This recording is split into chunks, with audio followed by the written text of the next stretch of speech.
Alright, so the area of this whole thing, right? This whole thing is just this times by this. So 5x minus 1 times by 3x plus 4.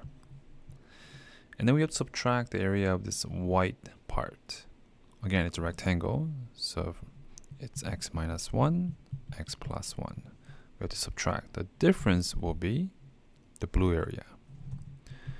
Alright, let's expand this. This times that. That's 15x squared plus 20x. And then this times this. 3x minus 4. This is this x squared plus x. This minus x minus 1.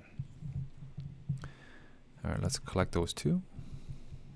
You get 17x. That cancel each other out, so you get minus x squared plus 1. Collect these two.